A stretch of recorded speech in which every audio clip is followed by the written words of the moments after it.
So nobody's rolling up saying, "Hey, can you play Free Bird?" I point at the sign behind me. I say, "See what that sign says? I'm playing what I want to play."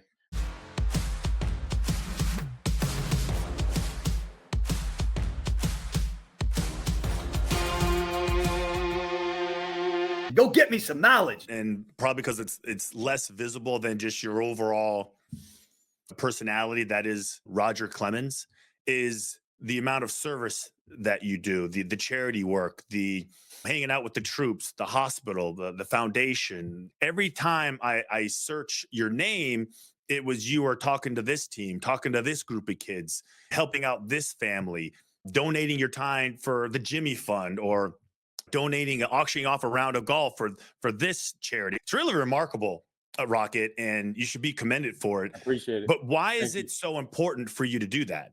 Well, I was one of those kids, man. I mean, like I said, I watched how hard my brothers and sisters really sacrificed. Not just for me. We had to sacrifice in many areas.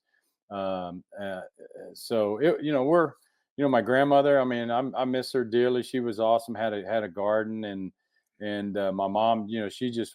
She just loved sports, man. She loved it when I pitched. My sister still hated that. I think that's why I had to unretire a couple of times when I tried to retire. My sisters, they were having withdrawals from watching me out there on the mound. But we love it. The boys get over there at my foundation and they get after it. They help us during Thanksgiving. We take care of a lot of people here in Houston.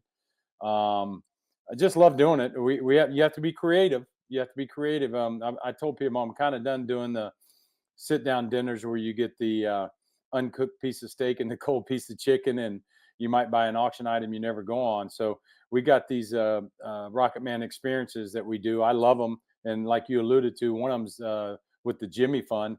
And what's really cool is the Red Sox every year auction me off to come to Fenway Park. I throw to 10 to 12 to 15 businessmen, or one time the guy brought his son's 12-year-old team. So just think about it. You're 12 years old and you get to stand in the box where these guys at Fenway Park and take batting practice off me at Fenway Park. But the Jimmy Fund's been a part of the thread with the Red Sox since I got there. Miss Jockey introduced me to the Jimmy Fund and getting behind them and helping them. So that's been going on. Usually we do one function in each city that I play in, that I played in, and we do a bunch here in Houston. But you're right, the golf outings, I love to golf. Yeah. I've met more cool people through the game of golf than I ever have 24 years in the majors, business opportunities, everything else. So love to do that.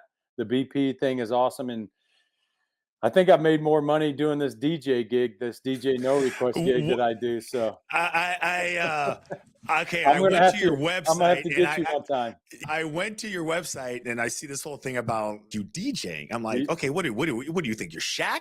What is this? Like, what are you mixing it? Are you just playing stuff slower? Are you adding in your own beats and your own, cowbell? What are we doing here? Are you in the lab mixing stuff up? Right there, baby. DJ no. DJ no. It's DJ no request. No request, huh? Yeah, DJ no request. So nobody's rolling up saying, "Hey, can you play Free Bird?" I point at the sign behind me. I say, "See what that sign says? I'm playing what I want to play."